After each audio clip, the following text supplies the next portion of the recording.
ओम श्री सच्चिदानंद समर्थ सद्गुरु साईनाथ महाराज की जय। गुरुमध्ये स्थितं विश्वं विश्वमध्ये स्थितो गुरुः गुरुर्विश्वं न चान्योस्ति तस्मै श्री गुरवे नमः। तस्मै श्री गुरवे नमः। सदा निम्बवृक्षस्य मूलाधिवास सुधाश्राविणं तीक्तमप्यप्रियन्तं तरुं कल्पवृक्षाधिकं साधयन्तं नमामीश्वरं सद्गुरुं साईनाथं। नमामीश्वरं सद्गुरुं साईनाथं। नमामीश्वरं सद्गुरुं సాయినాథం.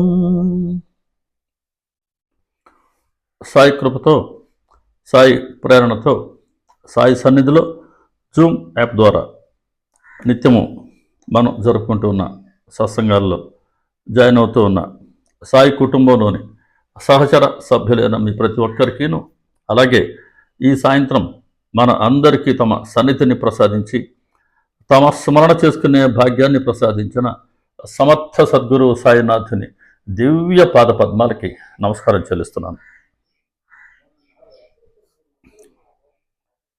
మనం మన గురు చరిత్రను దర్శించుకుంటూ ఉన్నాం. శ్రీపాద శ్రీవల్లభులు అంటే దత్తాత్రేయ స్వామి గారి యొక్క మొట్టమొదటి కలియుగ అవతారం శ్రీపాద శ్రీవల్లభులు. అలా వారు అవతరించారు. తమ కార్యాన్ని మరి ఆ స్థూల శరీరంతో కొంతకాలం పాటు వారు దాన్ని నిర్వర్తించారు. తమ శరీరాన్ని, స్థూల శరీరాన్ని కృష్ణానదిలో వారు స్నానం చేసి మునిగి అంతర్హితులు చేశారు. అంతటితో వారి స్థూల శరీరం కనపడకపోయినప్పటికీ వారు సూక్ష్మ రూపంలో ఇప్పటికీ కురూపంలో ఉన్నారు. ఉండి వారిని స్మరించిన భక్తులని ఆయన రక్షించుకుంటూ పోషించుకుంటూ ఉన్నారు. ఇది అనేక మంది భక్తుల అనుభవం ఇప్పటికీ కూడా. తర్వాత శ్రీపాద శ్రీవల్లభులు అంబికకి వరం ఇచ్చారు. అమ్మ, నువ్వు జీవితం అంతా నువ్వు శివార్చన చేస్తూ ఉండు, ఈ శేష జీవితం అంతా. నేను మరు జన్మలో నాలాంటి కుమారుడిని కలుగుతాడని చెప్పారు కదా. తర్వాత ఏనే ఆలోచించారు కదా, నాలాంటి వారు అంటే ఇంక మరి తనతో సమానులు ఎవరు లేరు కాబట్టి తిరిగి తనే జన్మించవలసి వచ్చింది అని ఆయన వస్తుందని ఆయన అనుకున్నారు. కాబట్టి ఇప్పుడు మరలా వారే అంబికకి ఎలా జన్మించారు అన్న వృత్తాంతాన్ని ఇప్పుడు మనం ఈ 11 అధ్యాయాలు మనం దర్శించుకుంటాం. ఈ 11, 12 అధ్యాయాలు దత్తాస్వామి యొక్క రెండవ కలియుగ అవతారమైన శ్రీ నృసింహ సరస్వతి స్వామి గారి వృత్తాంతాన్ని చెప్తాయి. కాబట్టి ఇక్కడ సాక్షాత్తు రాముడు, కృష్ణుడు, సాక్షాత్తు నారాయణమూర్తి శ్రీహరి అయినప్పటికీ వాళ్ళు సామాన్య మానవులుగానే శ్రీరాములు ఆయన జీవనం సాగించారు కదా. ఆయన దివ్యత్వాన్ని బట్టి రాముడు దేవుడయ్యాడు. ఆయన ఎప్పుడు చెప్పుకోలేదు. శ్రీకృష్ణ అవతారంలో కూడా శ్రీకృష్ణ పరమాత్మ కొంతమందికి చెప్పారు తాను సాక్షాత్తు పరమాత్మనని, అర్జునుడు లాంటి వారికి. తక్కిన వాళ్ళు చాలామంది ఆయన మానవ మాతృలుగానే భావించారు కదా. అలా భగవంతుడు మానవ శరీరంతో అవతరించినప్పటికీ తనను తాను గొప్పగా ఆయన చాటుకోరు. అలాగే శ్రీపాద శ్రీవల్లభులు మరి ఈ నృసింహ సరస్వతి స్వామి గారు కూడా వారి శరీరంతో ఉన్నంత వరకు ఒక సామాన్యమైన సాధకులు ఎలా ప్రవర్తించాలో దాన్ని ఆచరించి చూపించారు తప్పించి తాము అవతార పురుషులు అని గొప్పలు చాటుకోలేదు. కాకుంటే ఎలాగైతే వ్యాస మహర్షి రాముల, కృష్ణుల అవతారంలో దివ్యత్వాన్ని ఆయన గ్రహించి వాళ్ళని భగవంతుడు ఆయన అందరికీ లోకానికి తెలియపరిచారో, అదేవిధంగా శ్రీపాద శ్రీవల్లభుల వారి తర్వాత ఈ నృసింహ సరస్వతి స్వామి గారి ఈ దివ్య లీలలు, వారి దైవత్వాన్ని గుర్తించిన వాళ్ళు వారిని సాక్షాత్తు భగవంతుడిగా గుర్తించగలిగారు. ఇలా అవతార పురుషులు ఎప్పుడు చాలా ఒక నిజమైనటువంటి సాధకుల్లాగానే ప్రవర్తిస్తారు. కానీ అందుకే చెప్తారు కదా, నిండుగా ఉన్న విస్తరి ఎగిరెగిరి పడదు అని. అలా ఉంటుంది వాళ్ళ చర్యలన్నీ కూడా. అదే ఆ, ఎటువంటి వాళ్ళు చేసిన చాలా లీలలు చేశారు.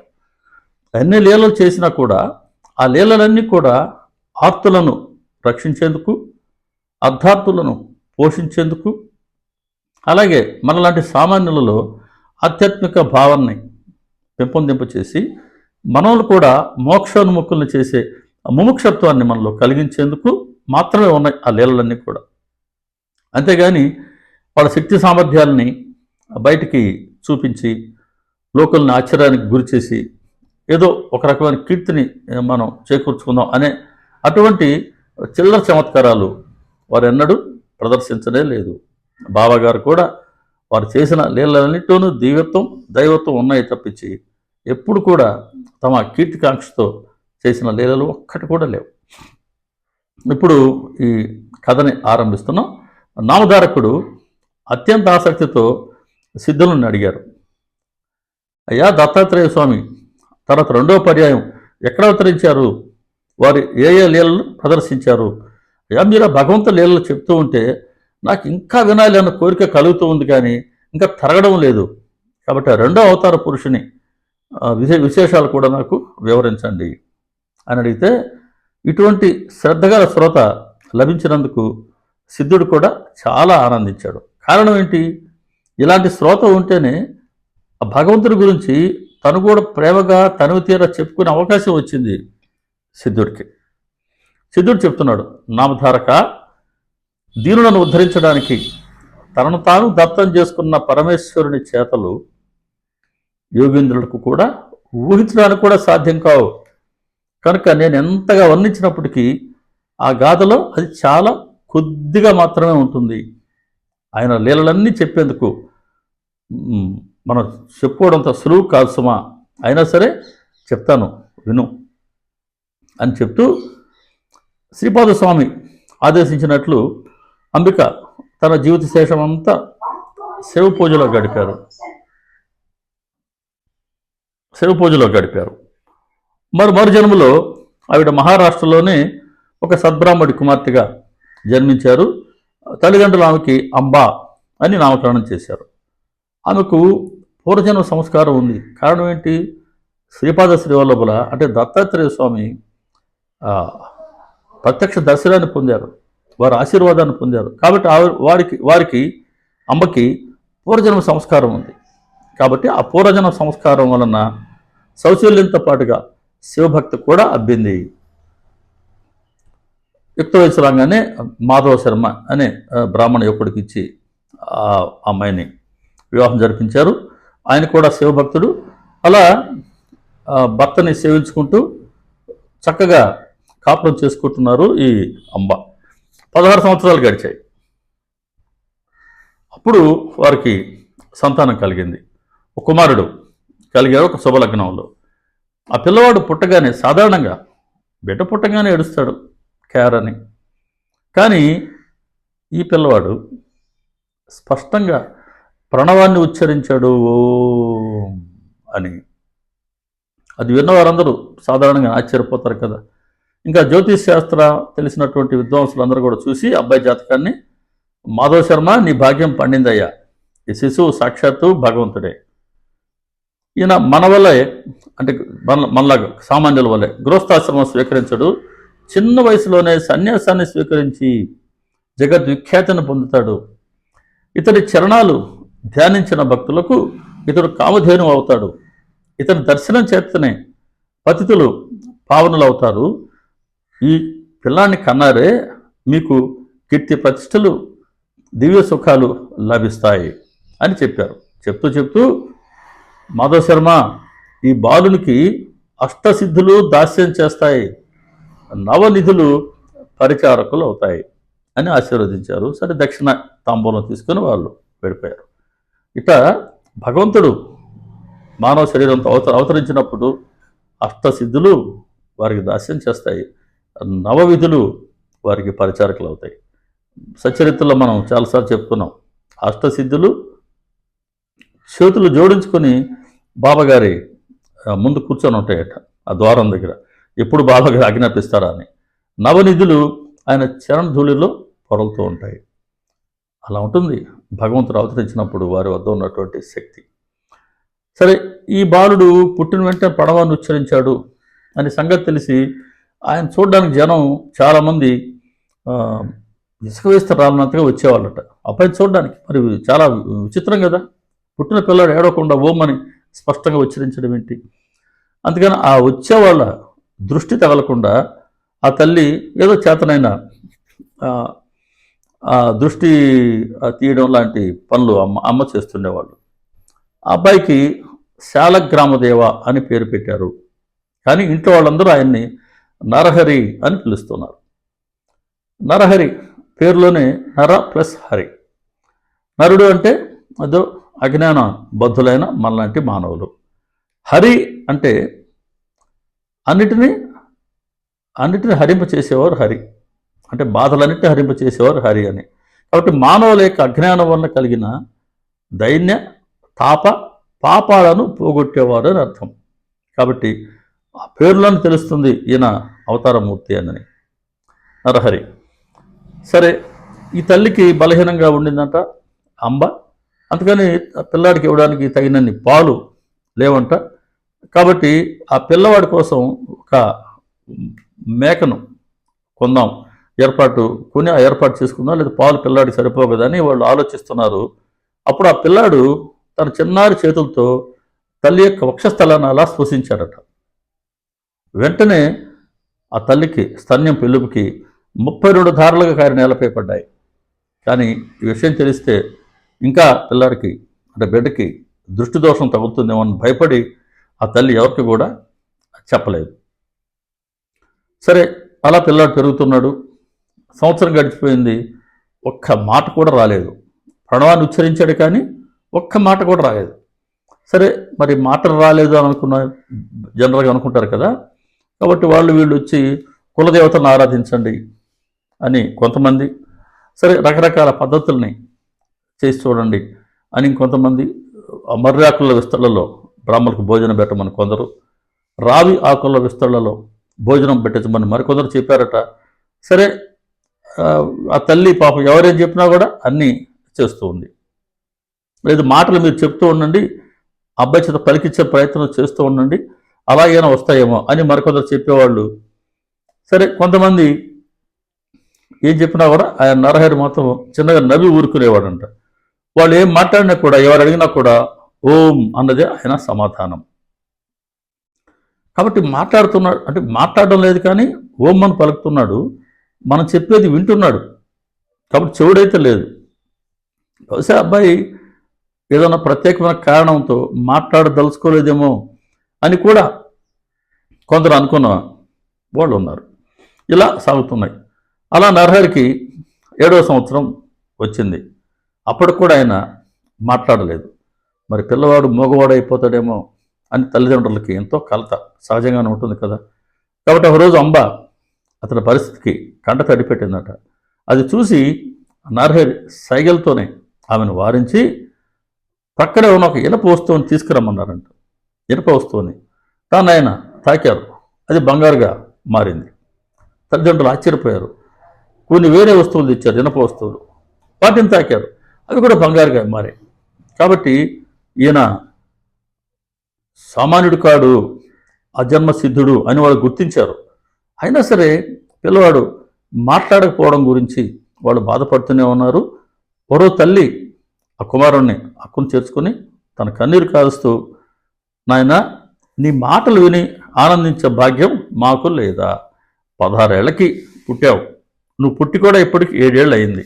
ఇప్పుడు కూడా నువ్వు ఒక్క మాట కూడా మాట్లాడలేకపోతే నీ మాట విని ఆనందించే భాగ్యం మాకు లేదా అని ఆ తల్లి ఏడుస్తూ ఉంటే, అప్పుడు ఆయన నరహరి నవ్వి తనకు ఉపనయనం చేస్తే మాట్లాడతానని మొట్టమొదట కూడా నీతోనే అంటే వాళ్ళ అమ్మతోనే మాట్లాడతానని సైగల ద్వారా తెలియచేశాడు. సరే, వాళ్ళ తండ్రి మాధవ శర్మ ఆశ్చర్యపోయి ఒక శుభముహూర్తం చూసి ఉపనయనానికి ఆయన ప్లాన్ చేశారు. ఊరి వారందరిని ఆహ్వానించారంట. గ్రామస్తులకి ఇదొక పెద్ద వింత అయింది. ఏంటంటే పిల్లాడికి మాట్లాడడం లేదు, ఉపనయనం చేయాలి, ఎలా చేస్తారు అంటే వేద పఠనం నేర్పించి గాయత్రి మంత్రాన్ని నేర్పించాలి. ఎలా అసలు కుర్రాడికి ఇప్పుడు దాకా మాటలే రాలేదే, కాబట్టి ఏదైతే చాలా ఆశలు పెట్టుకున్నాడు ఈ మాధవ్ శర్మ నవ్వులు పాలవుతాడు అని కొంతమంది అనుకున్నారు. సరే, మొత్తం మీద మందేం పోయే కార్యక్రమం జరుపుకునే ఉండే అని కొంతమంది అన్నారు. అలా ఉపనయనం రోజు అందరూ మాధవ్ శర్మ ఇంటికి వచ్చారు. ఇంకా నరహరికి ముండనం చేశారు. తర్వాత మాతృభోజనం అయింది. తర్వాత ఆయన జింక చర్మాన్ని పసుపు వస్త్రాన్ని ధరించాడు. చెవిలో గాయత్రి మంత్రాన్ని ఉపదేశిస్తున్నప్పుడు నరహరి ఆ మంత్రాన్ని మనసులోనే జపించి దీక్ష తీసుకున్నాడు. తరువాత తల్లికి నమస్కరించాడు. మొట్టమొదటిసారిగా ఆయన పలికిన మాటలేంటి? భవతీ భిక్షాందేహి అని భిక్ష కోరారు. అది కూడా వాళ్ళ తల్లిగారినే. అలా అమ్మా నీతోనే మొట్టమొదటి నేను మాట్లాడతాను అని తల్లికి వరం ఇచ్చారు కదా, ఆ వరాన్ని ఆయన, ఆ మాటను ఆయన నిలబెట్టుకున్నారు. మహాత్ములు మాట ఇచ్చారా దాన్ని నిలబెట్టుకుని తీరతారంతే. 47వ అధ్యాయంలో చెన్నబసప్పకి బాబాగారు అభయం ఇచ్చారు. ఈ వీరభద్రప్ప చేతిలో నిన్ను చావనివ్వను అని చెప్పారు. మరి మరుసటి జన్మలో కూడా వీరభద్రప్ప పాము అయ్యాడు, చెన్నబసప్ప కప్ప అయ్యాడు. ఈ పాము వచ్చి కప్ప నోట పట్టుకునింది, మృంగబోతుంది. అప్పుడు మరి బాబాగారు వచ్చి ఆ కప్పని రక్షించుకున్నారా లేదా? అలా ఒక్కసారి మాట ఇచ్చారంటే ఆ మాట నిలబెట్టుకుంటూనే ఉంటారు. కాబట్టి సచ్చరిత్రలో మనకు బాబాగా చెప్పిన మాటలన్నీ ఆయన మనకి ఇచ్చిన హామీలే. వాటన్నిటిని ఆయన నిలబెట్టుకుంటూనే ఉంటారు. కావాల్సిందల్లా ఆ మాటల్లో ఏం చెప్పారో దాన్ని గ్రహించి మనం ఆచరిస్తే ఆ ఫలితం మన అకౌంట్లో పడిపోయినట్టే. కాబట్టి ఈయన భౌతీ భిక్షాందేహి అని తల్లినే మొదటి భిక్ష కోరారు. తల్లి సరే చాలా సంతోషంగా ఋగ్వేదం పఠించు, ఆచారం పాటించు అని చెప్పారట. ఆయన నరహరి కూడా అగ్నిమీళే పురోహితం అని ప్రారంభించి ఋగ్వేదంలోని మొదటి మంత్రాన్ని చెప్పాడు. అంబ రెండవసారి యజుర్వేదం పఠించు, ఆచారం పాటించు అన్నారు రెండోసారి భిక్ష ఇచ్చి. దానికి నరహరి ఇషత్వ అని యజుర్వేదంలోని మొదటి మంత్రాన్ని ఆయన పఠించారు. తల్లి మూడవసారి భిక్ష ఇచ్చి సామవేదం పఠించు, ఆచారం పాటించు అనగానే నరహరి అగ్ని ఆయాహి అని ప్రారంభించి సామవేదంలోని మొదటి మంత్రం గానం చేశాడు. అదంతా వినగానే ఈ తల్లిదండ్రుల ఆనందానికి మరి ఊర్లో జనానికి కూడా వాళ్ళ ఆశ్చర్యానికి అవధుల్లేవు. జీవితంలో చూడండి, మొట్టమొదటిసారిగా ఆయన ఏడవలేదు. ఆ శిశువు ప్రణవాన్ని ఉచ్చరించాడు. తర్వాత ఏ మాట మాట్లాడలేదు. ఇప్పుడు వేద పఠనం చేశాడు. కాబట్టి అలా ఉంది. వీరు పుట్టుకతోనే ఎంత అద్భుతమైన లీలలు ప్రదర్శించారో చూడండి. 3 భిక్షలు అయినాయి. ఆయన 4 వేదం కూడా చదివాడు. ఆయన భగవత్ అవతారం అని తెలుసుకున్నారు. అతడి బ్రాహ్మణులంతా ఆయనకి నమస్కారం చేశారు. ఆ క్రతు పూర్తిగా వచ్చింది.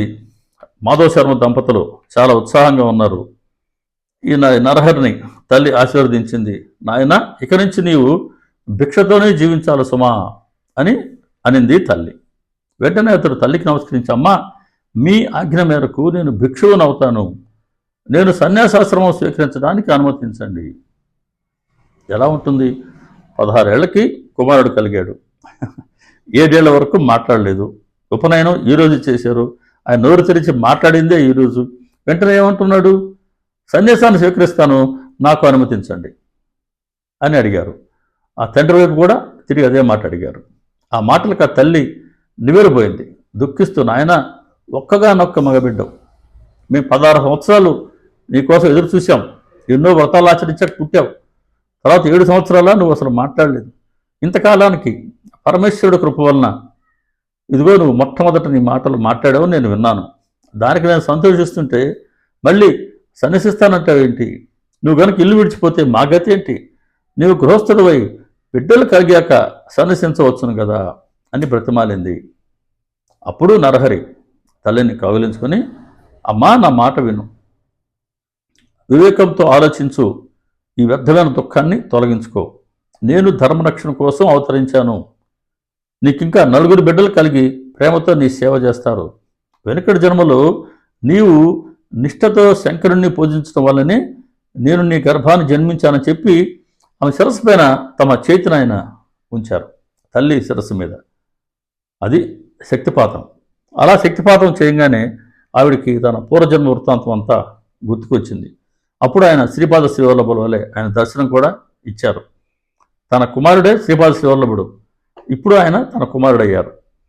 వెంటనే ఆనందంతో పరవశించిపోయింది. స్వామి, పూర్వజన్మలో నేను ఆత్మాహుతికి పాల్పడినప్పుడు నాకు నన్ను రక్షించిన శ్రీపాదుడు నువ్వే కదా, నీలోనే బ్రహ్మాండాలన్నీ ఉన్నాయి.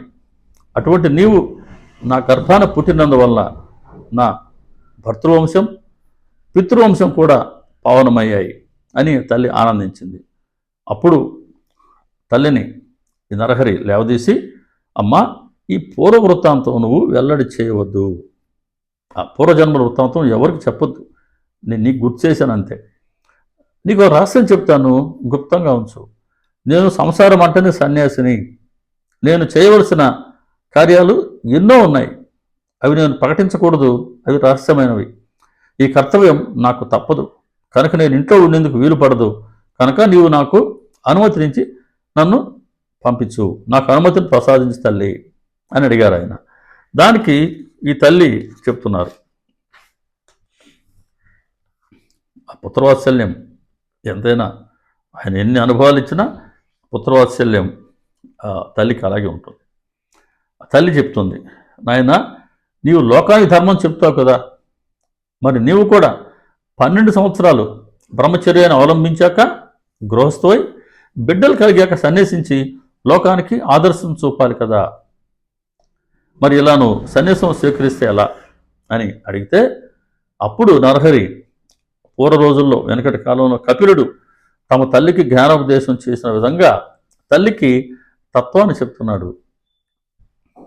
అమ్మా, భౌతికమైన శరీరాలు వైభవం అశాశ్వతాలే, మరణం లేనివాడు అంటూ ఎవ్వరూ లేరు.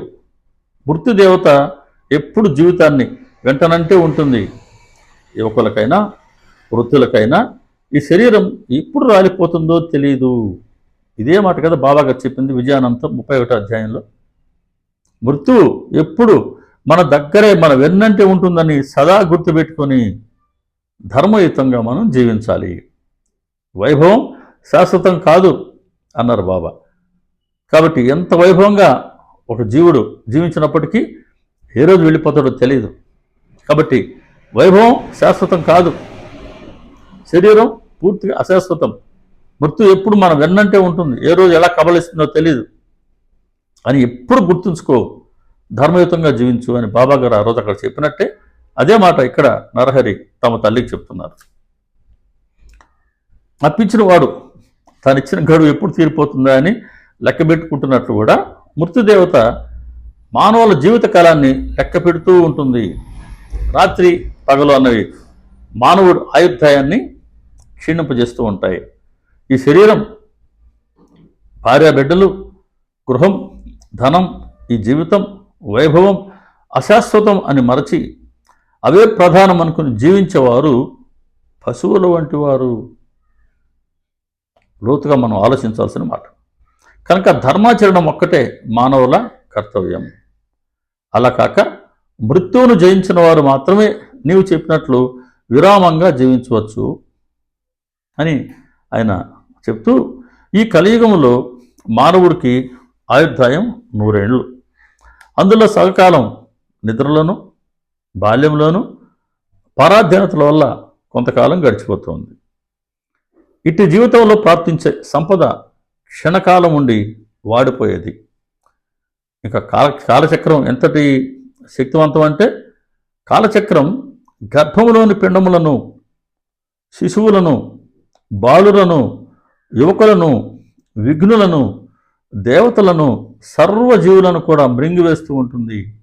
కాబట్టే దేని మీదైనా మమకారం పెట్టుకోవడం ఆత్మవంచనే, దుఃఖాన్ని కొని తెచ్చుకోవడమే అవుతుంది.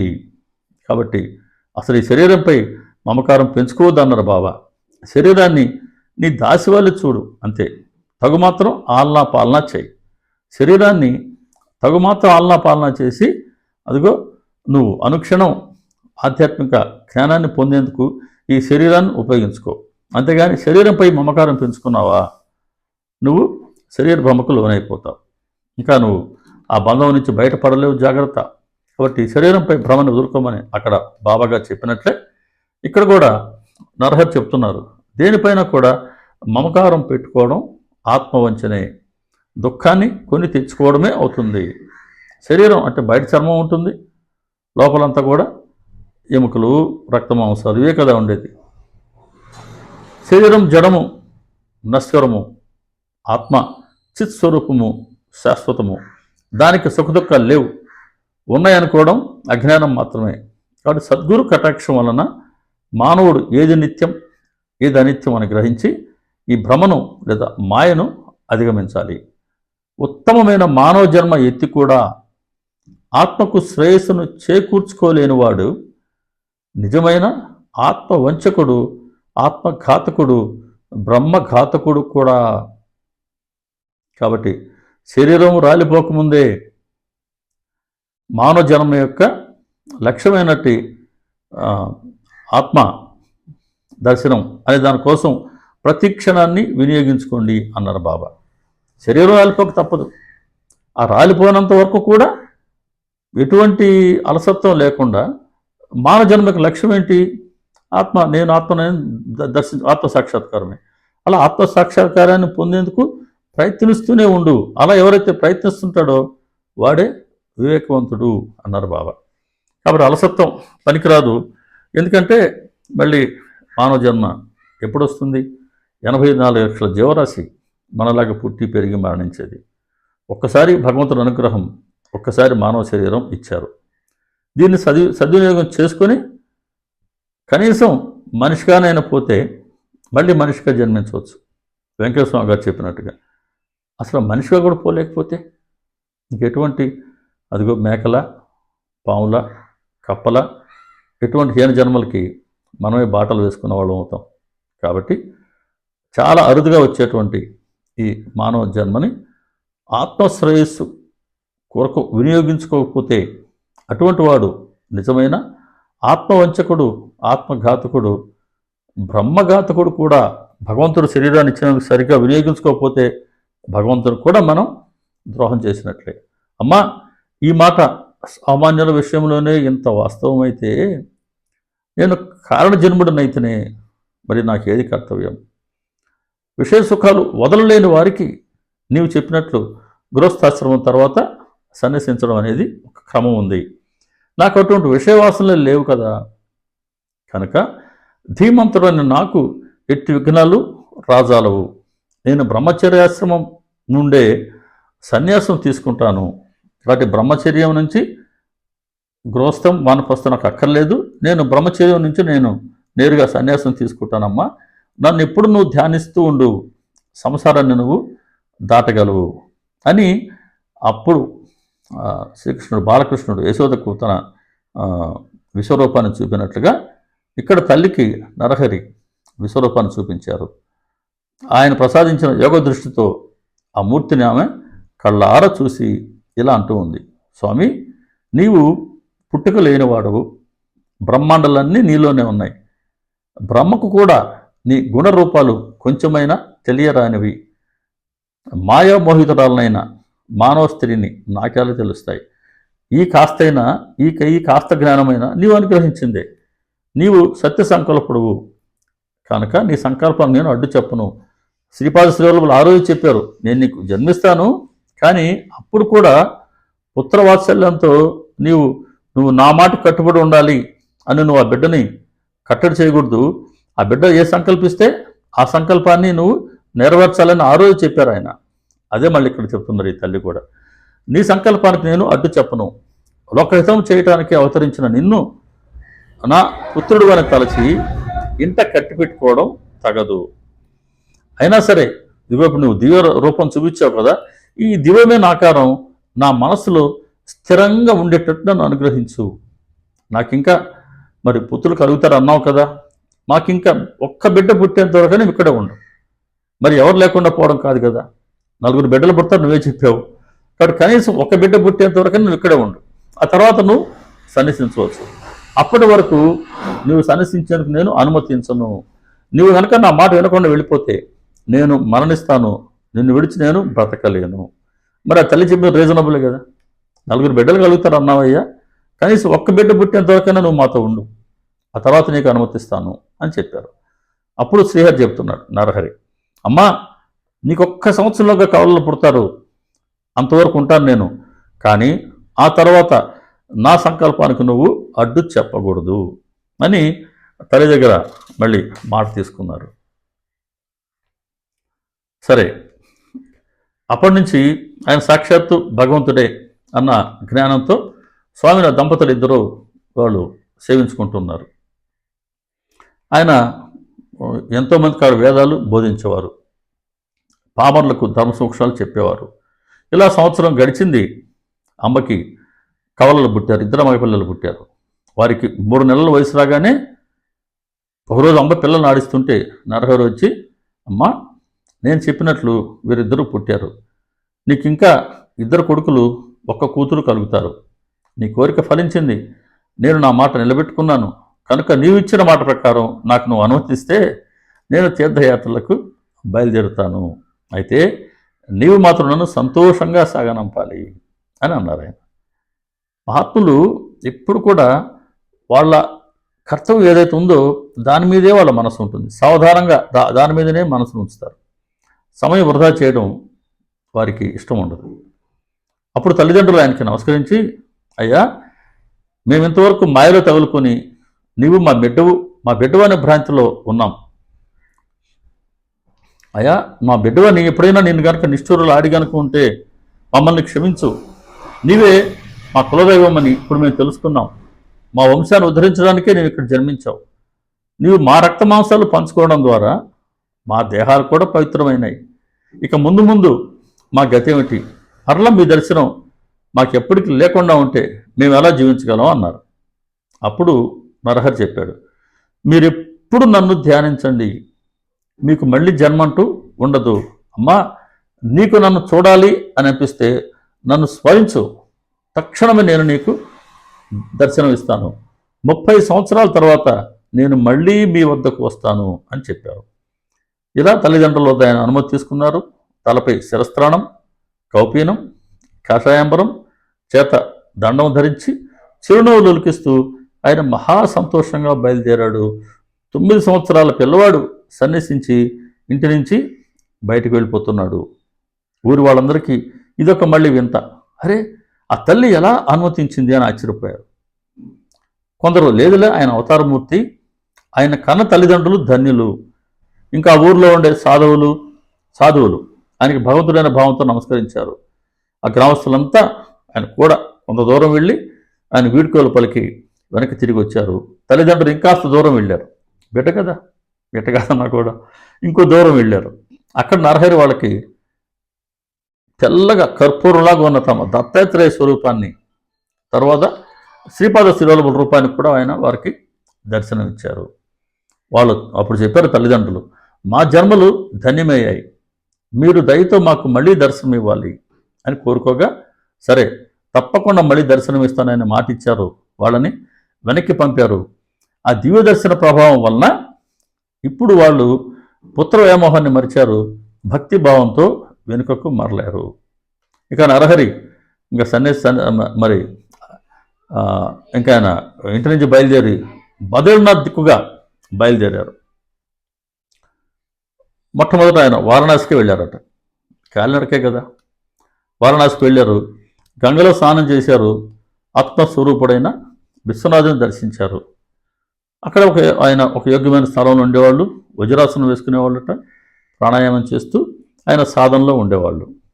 ప్రతిరోజు కూడా 3 వేళల మణికర్ణిక ఘట్టానికి వెళ్ళి శ్రద్ధగా గంగా స్నానం చేసి వస్తుండేవాళ్ళు. మణికర్ణిక ఘట్ చాలా ప్రముఖమైనది అక్కడ కలకత్తా మన కాశీ టెంపుల్ దగ్గర గంగా తీరంలోనే మణికర్ణిక ఘాట్ ఉంది. ఆ క్షేత్రంలో ఉన్న తపస్సులు, మునులు, సాధువులు ఆయన చూసి ఆశ్చర్యపోయారు. 9 ఏళ్ల వయసు, ఆ 9 ఏళ్ల వయసులో ఇంతటి వైరాగ్యమా, ఇంతటి కఠోరమైన తపస్సా, కాబట్టి ఆయన ఖచ్చితంగా యోగి అని తెలుసుకుని నమస్కరిస్తుండేవాళ్ళు. అప్పట్లో అక్కడ ఉండే ఎత్తులలో వృద్ధుడు అయినటువంటి కృష్ణ సరస్వతి ఆయనకి భక్తితో నమస్కరిస్తుండేవాడు. ఆయన చాలా సీనియర్, కృష్ణ సరస్వతి వారి పేరు. ఆయనకి చాలామంది శిష్యులు ఉన్నారు. కానీ ఆయన ఈ 9 ఏళ్ల బాలుడిలోని దైవత్వాన్ని ఆయన గుర్తించారు. వచ్చేందుకు నమస్కరిస్తుండేవాడు.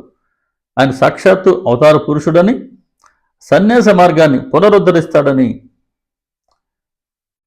లోకం కోసమే, లోకోద్ధరణ కోసం మాత్రమే ఆయన ఒక ఆదర్శప్రాయుడైన సాధకునిలు తపస్సు చేస్తున్నాడని, ఆయన ఆ వయసులో చిన్నవారైనప్పటికీ జ్ఞానంలో చాలా వృద్ధులు కనుక యతులు కూడా ఆయనకి నమస్కరించవచ్చు అని కృష్ణ సరస్వతి తన తోటి వాళ్ళతో చెప్తుండేవాళ్ళు.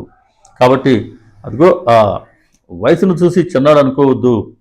వయసులో చిన్నవాడైనా ఆయన జ్ఞానంలో మనందరికీ వృద్ధులు, మనందరికంటే శ్రేష్ఠులు. బాబా గారు కూడా 16 ఏళ్ల బాలుడిగా ప్రకటమయ్యారు. ఆ ప్రకటమైనప్పుడు ఆయన కఠోరమైనటువంటి తాపసిక స్థితిలో ఉన్నారు. అంతటి తపశక్తిని వారు అప్పుడే చూపించారు. కాబట్టి అప్పటికే ఎంతో సీనియర్స్ అయినటువంటి మాల్సపతి లాంటి వారు అక్కడికి వచ్చి బాబాగారి గురుస్థానం అని వేప చెట్టుకి నమస్కరించుకొని పోతుండేవాళ్ళు. అలా వయసుతో నిమిత్తం లేదు. భగవంతుడు ప్రకటమైనప్పుడు ఆ శక్తిని కొంతమంది మాత్రమే గుర్తిస్తారు. అసలు ఆ కృష్ణ సరస్వతి స్వామి ఆదేశానుసారం ఆయన శిష్యులు వచ్చి నరహరికి నమస్కరించి, స్వామి మీరు పరమేశ్వరులు కానీ మానవ మాతృలు కారండి. సజ్జనులను, ధర్మాన్ని ఉద్ధరించడానికి మీరు భూమిపై అవతరించారు. ఆదిశంకరులు స్థాపించిన సన్యాస మార్గం దాదాపు లుప్తమైంది. అంటే ఎందుకు ఈ నరహరి ఇంత త్వరగా ఆయన మరి సన్యసించాలి, ఎందుకు ఆయన ఊరు అంటే ఇల్లు వదిలిపెట్టి ఆయన బయలుదేరాలనుకున్నారు అని దానికోసం చెప్తున్నారు. ఆదిశంకరులు స్థాపించారు సన్యాస మార్గం, అది దాదాపు లుప్తమైంది. దానిని మరలా మీరే నిర్దిష్టం చేసి విస్తరింపచేయాలి. కాబట్టి మీరే సన్యాస మార్గాన్ని పునరుద్ధరించాలి. సన్యాసంలోమైన మేము మిమ్మల్ని సేవిస్తే లోకరేంద్ర ఏర్పడుతుంది. చూడు, ఒక బ్రహ్మచారికి సన్యాసులు వచ్చి సేవ చేస్తున్నారని అంటారు. కనుక మీరు కూడా సన్యసిస్తే మేము మీకు సేవ చేసుకుంటాం స్వామి అని అడిగారు. మరి బ్రహ్మచారిగానే ఉన్నాడు, 9 ఏళ్ళకి కుర్రాడు. మరి సన్యాసులు వచ్చి బ్రహ్మచారికి సేవ చేయడం లోక నిందకి గురవుతుంది. కాబట్టి అయ్యా మీరు కూడా సన్యసించండి అని వాళ్ళు వేడుకున్నారు. అప్పుడు నరహరి వాళ్ళ ప్రార్థనను మన్నించి సత్సంప్రదాయ సముద్ధరణ కొరకు శ్రీకృష్ణ సరస్వతి పాదులను గురువుగా స్వీకరించారు. శాస్త్ర పద్ధతిన వారి వద్ద సన్యాసాన్ని స్వీకరించారు. అప్పుడు గురువు ఇచ్చిన దీక్షానామం శ్రీ నృసింహ సరస్వతి. కాబట్టి నరహరి కాస్త ఇప్పుడు సన్యసించిన తర్వాత శ్రీ నృసింహ సరస్వతి అనే దీక్షానామాన్ని ఆయన స్వీకరించారు. తర్వాత కొంతకాలం ఆయన కాశీలోనే ఉన్నారు. మానవులకు 4 పురుషార్థాలను ప్రసాదించగల వేదార్థాలని ఆయన భక్తులకు ప్రవచనం చేస్తుండేవాళ్ళు. ఇంకా ఇంతవరకు కథను వింటున్న నామధారకుడు, స్వామి నాకు ఒక సందేహం కలుగుతూ ఉంది. సందేహాలు కలుగుతూ ఉండాల్సిందే, అప్పుడే మంచి సందేహాలకి మంచి వివరణలు మనం మహాత్ముల వద్ద పొందుతూ ఉండాలి. విశ్వగురుడైన శ్రీ గురునికి ఇంకొకరు గురువు ఎలా అయినారు అంటే, ఈయన కృష్ణ సరస్వతి స్వామిని గురువుగా స్వీకరించారు కదా, అసలు ఈయనే ఆది గురువు కదా, విశ్వగురువు కదా, ఈయనకి మళ్ళీ ఇంకో గురువు అవసరం ఎందుకు అయింది? గురువును ఆశ్రయించి ఆయన సాధించవలసింది ఏమున్నది అని అడిగాడు. దానికి సిద్ధయోగి ఇలా చెప్తున్నారు. పూర్వము శ్రీరామచంద్రుడు వశిష్ఠ మహర్షిని, శ్రీకృష్ణుడు సాందీపని మహర్షిని గురువులుగా వరించినట్లే శ్రీ గురుడు కూడా శ్రీ కృష్ణ సరస్వతి స్వామిని గురువుగా ఎన్నుకున్నారయ్యా.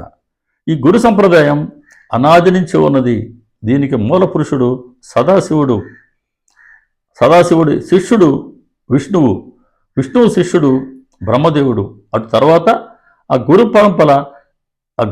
గురువు యొక్క పరంపర ఇలా కొనసాగిందంటూ బ్రహ్మదేవుడి నుంచి వశిష్ఠుడికి శక్తి, పరాశరుడు, వ్యాసుడు, శుకుడు, గౌడపాదుడు, గోవింద భగవత్పాదాచార్యులు, శంకర భగవత్పాదులు, విశ్వరూపుడు, బోధ జ్ఞానగిరి, సింహగిరి, ఈశ్వర తీర్థుడు, నృసింహతీర్థుడు, విద్యారణ్యుడు, మలయానందుడు, దేవతీర్థుడు, యాదవేంద్ర సరస్వతి, కృష్ణ సరస్వతి, అలా ఈ గురు పరంపర అక్క సదాశివుడి నుంచి వస్తూనే కొనసాగుతూ ఉంది.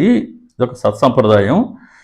ఈ కృష్ణ సరస్వతి స్వామియే శ్రీ గురుడని ప్రసిద్ధి చెందిన శ్రీ నృసింహ సరస్వతి స్వామి యొక్క గురువయ్యా. అందుకని ఆ సత్సంప్రదాయాన్ని పాటించడానికే నరహరి కూడా వీరిని గురువుగా, కృష్ణ సరస్వతి గారిని గురువుగా స్వీకరించారయ్యా అని చెప్పి, శ్రీగురుడు తాము స్వయంగానే పవిత్రులు అయినప్పటికీ అనేక పుణ్యతీర్థాలు దర్శిస్తూ బదరికాశ్రమం చేరారు. తర్వాత ఆయన మేరు పర్వతానికి ప్రదక్షిణంగా సంచరించారు. తర్వాత గంగాసాగర సంగమం చేరారు. అక్కడ గంగకు ప్రదక్షిణంగా ప్రయాగ వరకు ఆయన తటాక యాత్ర చేశారు. అది కూడా గంగా ప్రదక్షిణంతో సమానమే. అందుకే ప్రయాగను కూడా గంగాసాగరం అంటారు. కాబట్టి ప్రయాగలో వారికి ఎంతోమంది శిష్యులయ్యారు. ఆ క్షేత్రంలో మాధవుడు అనే బ్రాహ్మడికి శ్రీగురుడే స్వయంగా తత్వాన్ని ఉపదేశించి సన్యాసం ఇచ్చారు. కాబట్టి ఈయన శ్రీగురుడు క్రమక్రమంగా మన ప్రయాగకు వచ్చున్నారు. అక్కడ చాలామంది శిష్యులు ఆయనకి చేరారు. మరి తర్వాత శ్రీగురుడు లీలలు ఎలా ఉన్నాయో మనం తర్వాతి సత్సంగాల్లో దర్శించుకుందాం. శ్రీ దత్తాయ గురవే నమః. శ్రీ శ్రీపాద శ్రీ వల్లభాయ నమః. శ్రీ నృసింహ సరస్వతై నమః. శ్రీ సచ్చిదానంద సమర్థ సద్గురు సాయినాథ్ మహారాజ్కి జై. ఇదండి ఈరోజు సత్సంగం. మళ్ళీ తర్వాత సత్సంగంలో మరిన్ని విశేషాలు మనం దర్శించుకుంటాం. మన ఛానల్ని ఇతర గురు భక్తులకి, సాయి భక్తులకి పరిచయం చేయండి. అందరికీ నమస్కారం. శ్రీ సాయిబాబా. జై గురుదత్త. శ్రీ గురుదత్త.